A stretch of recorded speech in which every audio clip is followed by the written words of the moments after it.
Hey guys, I am the Wandering Wizard, and if you're new here, hit that follow button to get a collection of game-related reviews, mostly centered around the wizarding world of Harry Potter. Today we'll have a brief overview of Niantic's sociability, 5G, and a newly coined XR tech, and what it could mean for the future of Niantic games. Some of what we talk about today will be speculation or hope from the information given. If you would like to dive deeper into XR, I will leave sources in the description down below that inspired this video. With that out of the way, let's get right into it. During research into Niantic's history, I found that some of Niantic's team predates Google's Google Earth project, which in hindsight is actually amazing, meaning that their tenured position in the company gives them a well-rounded view of what direction they want to go and a good idea of how to get there. Ingress was launched back in 2010 and was met with a lot of different communities already established in the geocentric games and activities like geocaching. While there were already games in the market that did geolocated gameplay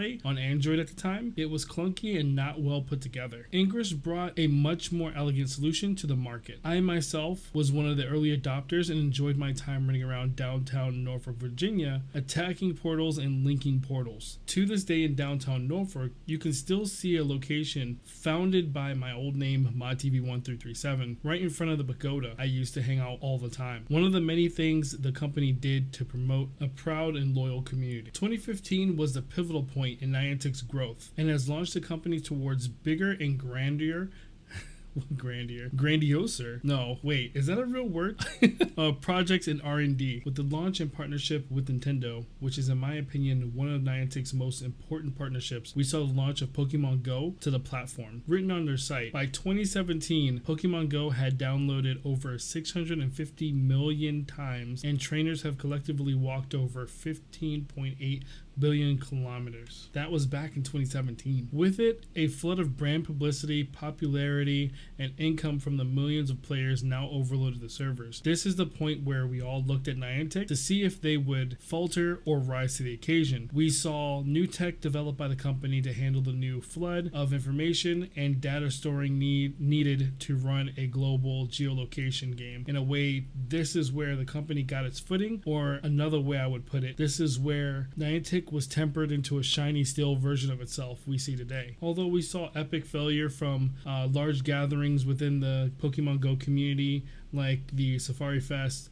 we saw also that the company did really bounce back and push tech forward in order to compensate for the amount of data that they needed to deal with in any given area. I would say after Pokemon Go, the company came into its own with custom tech and never before seen networking backend. From the success of Pokemon Go's launch, Niantic was given the means to start pushing the ball forward in the AR industry. While we ran around catching the latest Pokemon, Niantic was hard at work at reinventing what AR means on the mobile platform and gave way to a lot of interesting tech like occlusion, the ability for an AR object to understand its surroundings and move behind objects in its relative space. This was no small feat and the computational power needed was substantial. This is why I can confidently say I might know what Niantic is planning for the long term and I might have a firm understanding of Niantic's big picture. Take a step back as I try my best to show you what that picture actually looks like. To understand the future, we first have to take a look at the past. Niantic Lab made a post back in 2017 adding Evertoon to their roster of talent, making up Niantic's team. What's interesting about this, however, is that this team's sole focus is social mechanics in AR games. However, what I've seen with Wizards Unite so far is a lack of social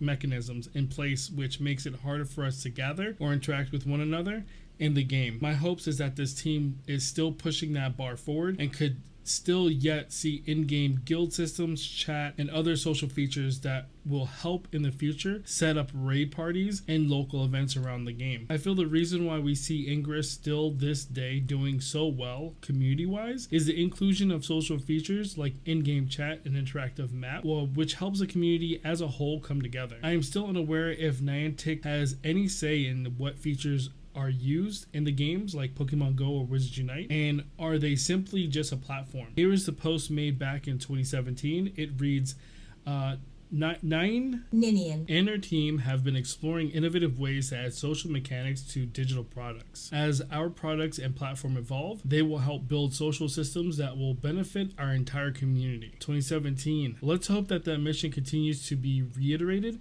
in the future because AR is very social and lends itself towards a new way of interaction. Okay, what is XR, you might ask? As stated on the wiki, in February 2017 at GDC, Unity announced that they were developing an XR foundation toolkit for AR VR creators. Also that month, the Kronos Group formed a working group of key industry leaders from Oculus, Valve, Unity, Epic, Samsung, and Google to form the Open XR Initiative. A cross-platform VR standard eliminates industry fragmentation by enabling applications to be written once to run on any VR system and to access VR devices integrated into those VR systems to be used by applications. The working group has named the initiative Open XR in order to include standards for VR and AR applications and devices. A podcast interview with Valve's Joe Ludwig on the Voices of VR cites XR as one of the most significant collaborations across the entire VR industry. This new initiative brings forth certification requirements for manufacturers to have a set standard across the board. Examples of that would be like only developing in 6 degrees of freedom and eliminating 3 degrees of freedom products from the market. This Open XR movement is also significant because it allows for developers like Niantic to bring forth software changes without having to worry about writing multiple different forms, and to also retroactively bring older games like Ingress online much easier across multiple devices. Qualcomm, a major player in the mobile industry, is on board and working with its own chip that will be Open XR compliant. This is major news as they are responsible for the highly popular Snapdragon processor and are more than capable of pushing forward highly capable devices. Qualcomm has a 5-year plan that will see the eventual merger of both VR and AR technologies into a small form factor package like lightweight glasses with bidirectional lenses. The company is relying heavily on 5G technology combined with AI to provide powerful mobile computational power, driving the next-gen mobile AR games with low latency and immersive visuals. It's particularly interesting if you consider the roster of games Niantic is building with partnerships with different companies along with new tech in the AR space. During that 5G push in the earlier days of Wizardphd Unite, I believe now I have a clearer picture of where Niantic sees itself in 5 years down the line. They are positioning the tech and the platform for transition into a fully mixed reality experience, and in my opinion, will make or break my decision to buy into the XR tech. Is it too far to say you will need to have a compatible with Niantic game sticker on the box? Or is that just wishful thinking? 5G technology is definitely the pivotal point for AR to go into the next phase of its development. However, 5G technology is taking into account a bunch of other smaller technologies coming together in order to make a substantial change in the way we see mobile data transfers. Right now, the technology is shaky at best and requires a lot of low-powered antenna to be distributed throughout the entire city. This takes time and a lot of money, which means we might not see 5G technology until 4 or 5 years down the line. Qualcomm is currently calling this reliance on 5G mobile edge compute. It's computations done in the cloud and then sent directly to the device, eliminating for bulky hardware to be actually on the device. During my research, I saw a lot of people going to Chicago to check out the demonstration, and also there's a couple of links I'll leave down in the description that can show you how unreliable the actual technology is.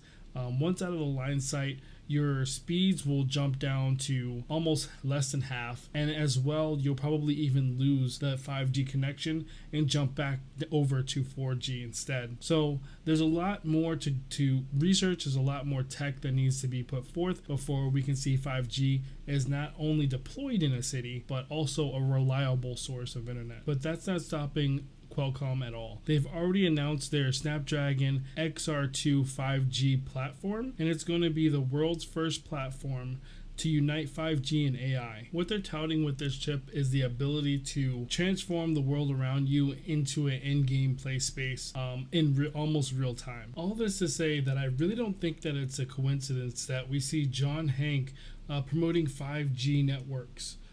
Or the fact that there's partnerships that are moving towards the inevitable transition into glasses.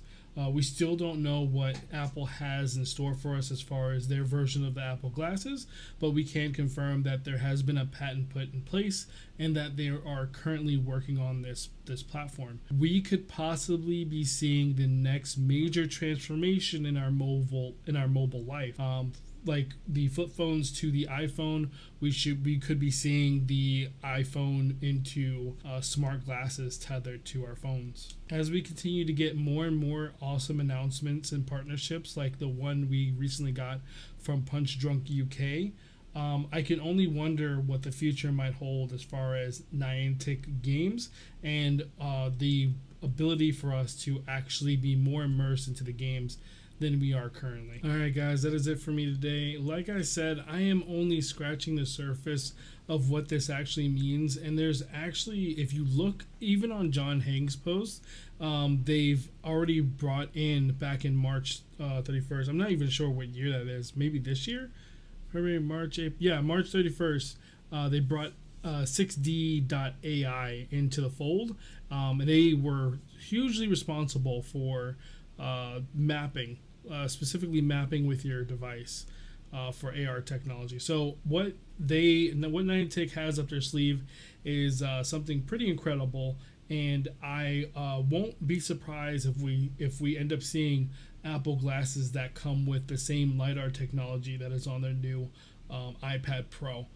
But right now, it's all speculation. There's no real proof to it. It's just really strong hints from the industry as to where they're going, and it's extremely exciting.